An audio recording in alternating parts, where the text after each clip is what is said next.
Ciao a tutti ragazzi e bentornati sul mio canale. Alcuni di voi mi hanno chiesto come si cambiano le frecce anteriori. Per alcuni di voi è un'operazione scontata, ma per altri invece non lo è. Quindi oggi lo vediamo insieme. Andiamo! Prima cosa andiamo ad aprire il cofano motore. Oddio, Dio. Ok. Apriamo il cofano motore, mettiamo la stina.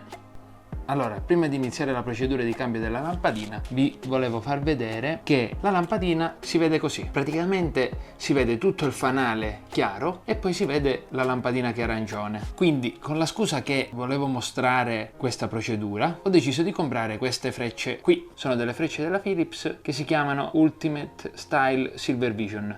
Avevo provato a metterla a LED, ma facevano troppa luce, quindi per strada veramente abbagliavano più degli abbaglianti, e allora ho scelto di prendere questa lampadina qua che in teoria si dovrebbe vedere meno di quella lì. Dopo facciamo un confronto. In sostanza, se noi volessimo andare a cambiare la lampadina, come potete vedere non abbiamo lo spazio all'interno per accedere alla lampadina. Allora, questo qui sarebbe il tappo di accesso alla lampadina abbagliante e invece quello è il tappo di accesso allo xenon, ma non c'è molto spazio per mettere le mani, quindi per andare a svitare la freccia dobbiamo levare qualche cosa.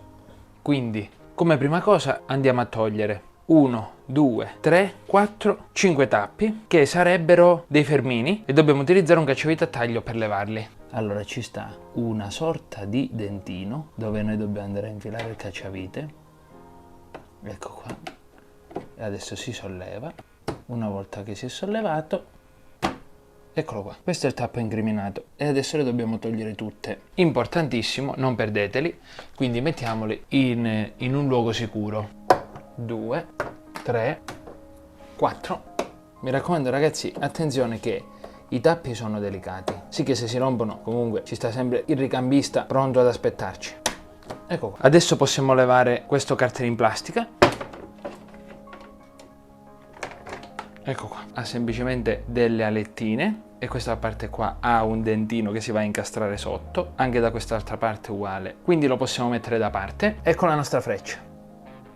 Ecco qua. Questo qui praticamente sarebbe il tappo della nostra freccia, che sarebbe il tappo che sorregge la lampadina, e adesso lo andiamo a svitare.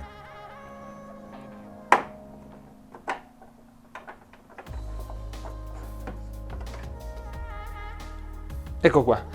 Questa è la nostra freccia sul portalampada. Praticamente per svitarla ho dovuto ruotare il portalampada più o meno di un quarto di giro in senso antiorario. Ed ecco qua. Adesso la stacchiamo. Ecco la nostra freccia. Adesso apriamo la scatola della lampadina nuova e vediamo la differenza di colore. Questa è la differenza fra la lampadina normale e questa qui che è specchiata. Adesso la andiamo a mettere sul portalampada e dopo la rimontiamo all'interno del faro.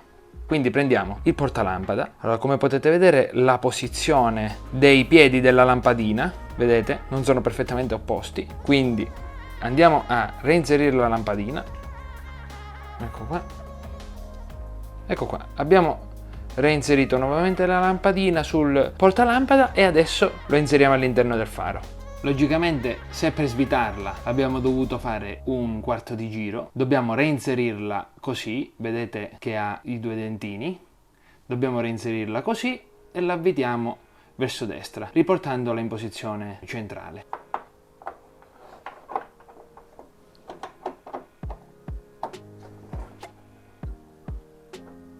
Ecco qua. Questa è la freccia nuova all'interno del fanale. Prima era così, adesso è così. Quindi andiamo a eseguire la stessa operazione sul faro di destra. Una cosa che non avevo notato è che, come potete ben vedere, questi due piedini non hanno la stessa dimensione, ma uno è più piccolo e uno è più grande. Quindi guardando bene come l'ho smontato, il piedino piccolo va in alto e il piedino grosso va in basso, quindi va montata così e poi va ruotata in senso orario. Adesso, prima di rimontare tutto, ammiriamo il risultato finale. Ecco, la freccia addirittura sembra più luminosa,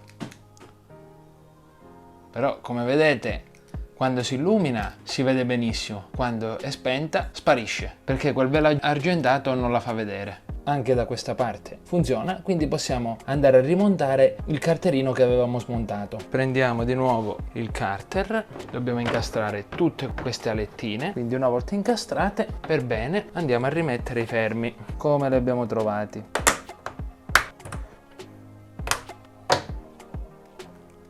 Ecco qua, rimontato. Eccoci ragazzi, per chi volesse acquistare le lampadine lascio il link in descrizione, quindi spero che questo video vi sia piaciuto e che vi possa essere anche d'aiuto. Quindi vi saluto, ciao, alla prossima!